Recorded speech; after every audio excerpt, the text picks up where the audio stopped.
You never had any real claim to that house anyway. Your father left it to the family, not to you specifically. She said that at the kitchen table of the house she had just sold. My house.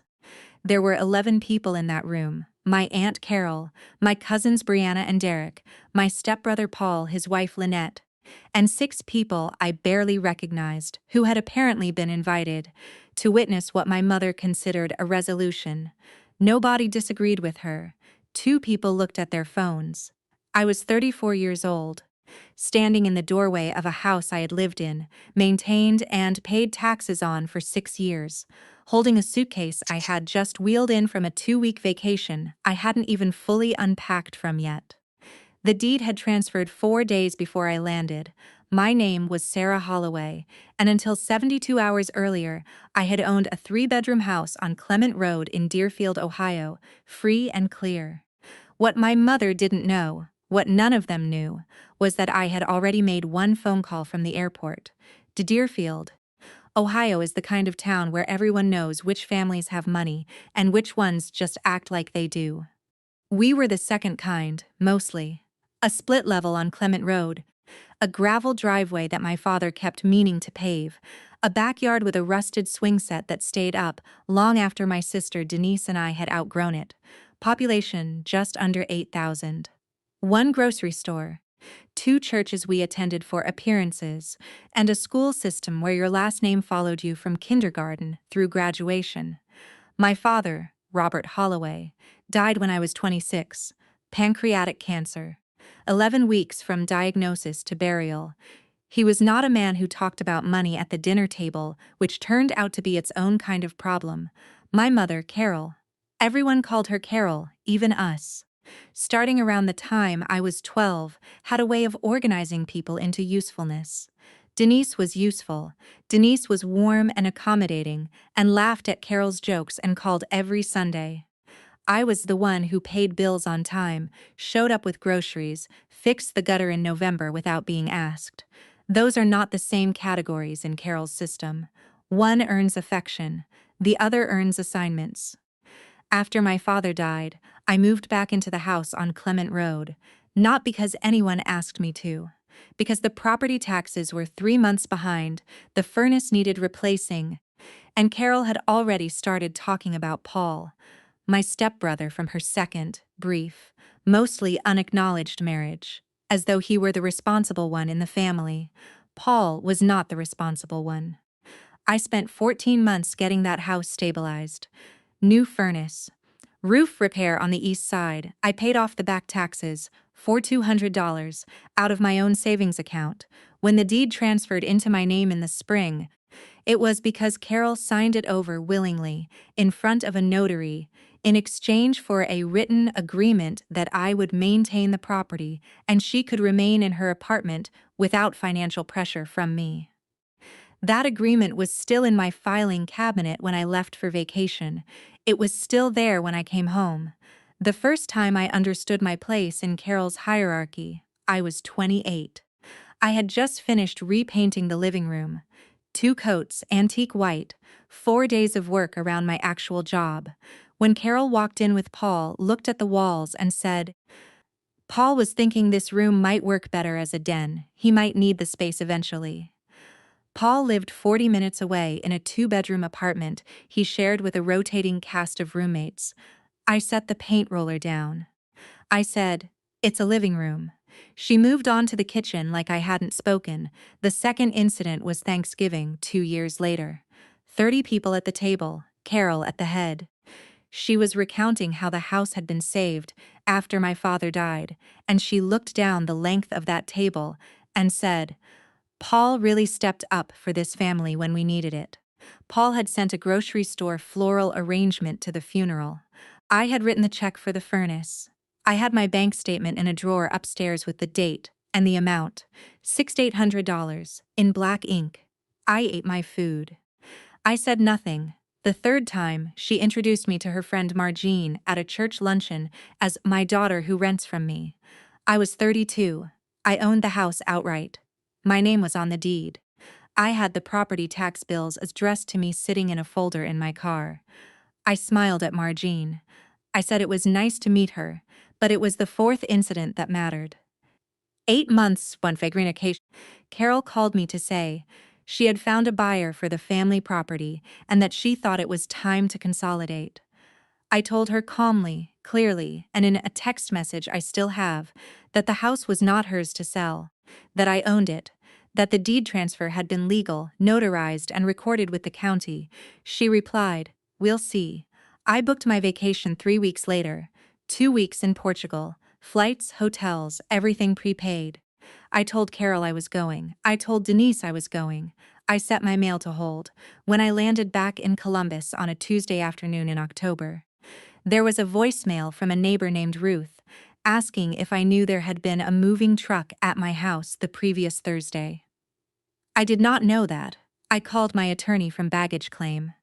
I sat in the car for 22 minutes before I drove to Clement Road. I needed those 22 minutes, not to cry, not to call anyone, just to let the information settle into something I could carry without dropping it in the wrong place at the wrong time. The airport parking garage smelled like exhaust and cold concrete. I kept my hands on the wheel. I went through what I knew in order: deed in my name, recorded with Licking County, property taxes paid through December, written agreement signed and notarized. One text message chain in which Carol had explicitly been told the property was not hers. I drove to Clement Road. The rusted swing set was gone. Someone had pressure washed the driveway. There was a lockbox on the front door. I did not touch the lockbox. I took 12 photographs from the sidewalk, timestamp on every one. Then I drove to Carol's apartment. That was where the kitchen table scene happened. That was where the 11 people were. That was where she said what she said about my father, leaving the house to the family and not to me, specifically. I let her finish. Paul nodded like she had said something reasonable. Lynette straightened her silverware. Aunt Carol, my father's sister, different Carol, which had always been confusing, stared at the centerpiece. I stood in that doorway for probably 40 seconds. Then I said, "I'll be in touch." Not loudly, not slowly for effect. Just the way you say something true that doesn't require decoration. I picked up my suitcase. I walked back to my car. I drove to a Hampton Inn 4 miles away and checked in for a week using a credit card with a zero balance that I had kept specifically for emergencies. I ordered room service. I ate. I opened my laptop. I wrote down every date, every amount, every name, every document I had in my possession, and every document I needed to obtain. Then I called James Pritchard. James Pritchard had been my father's attorney before he became mine. He was 61 years old, semi-retired, and the kind of man who returned calls within the hour because he had never learned not to. I had kept him on a small retainer for 3 years, $150 a month, for exactly the kind of situation I had always quietly suspected might arrive. He picked up on the second ring. I told him everything in order. He asked 4 questions. He said, "Don't go back to that house. Don't contact your mother directly. Send me everything you have by morning." I spent that night at the Hampton Inn organizing 6 years of documentation into a single folder: the deed transfer, recorded with Licking County Recorder's Office on March 14, 2018. My name, my signature, Carol's signature, notary stamp, recording fee paid, the written agreement, dated the same week, in which Carol acknowledged the transfer in exchange for my commitment to maintain the property. Signed, notarized.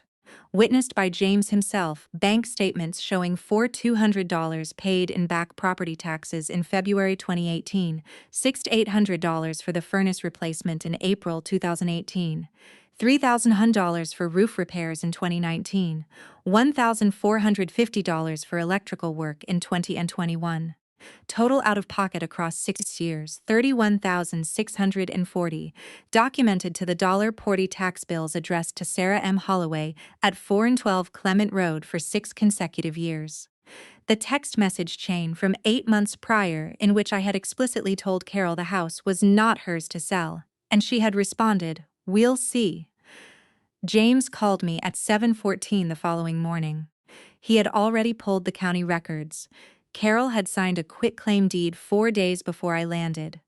The buyer was a man named Gerald Foss, a real estate investor out of Columbus who had paid $214,000 for the property.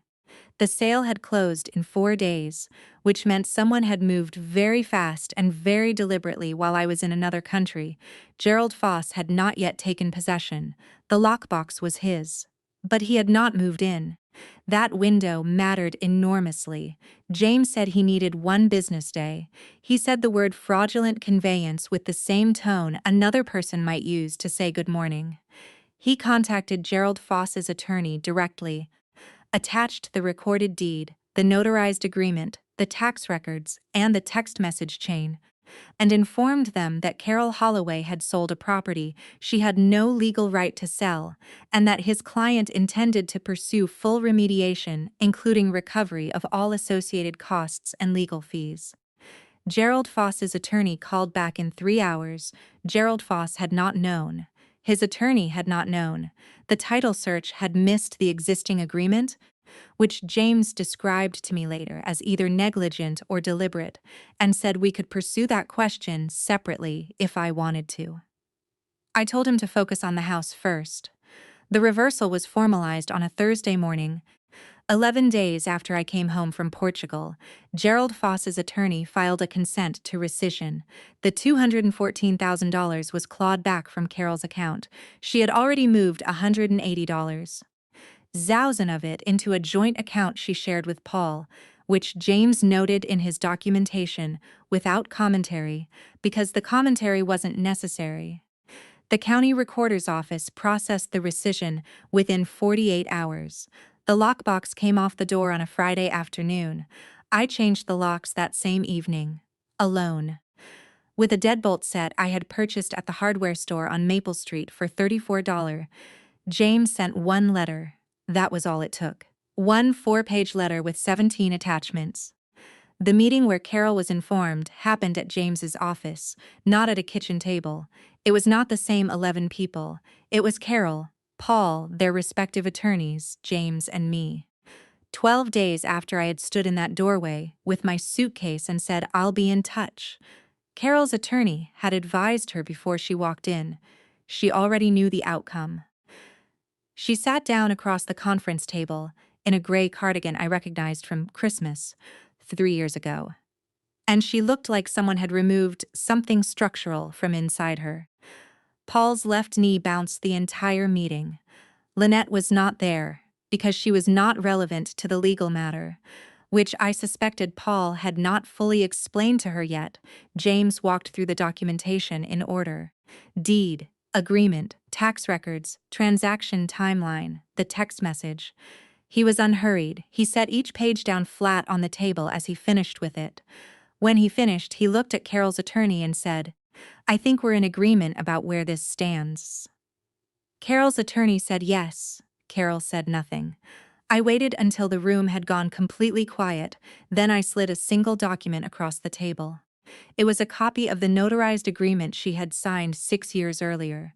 I had highlighted 1 line in yellow. I, Carol Ann Holloway, acknowledge that the property located at 412 Clement Road, Deerfield, Ohio, has been transferred in full to Sarah Michelle Holloway, and that I retain no ownership interest therein. I said, "You signed this in front of James. I just wanted to make sure you had a copy for your records." I did not say it loudly. Carol was required to repay Gerald Foss's legal fees out of the funds that were clawed back. That came to $18,400. James recovered his fees from the same pool, $6,200.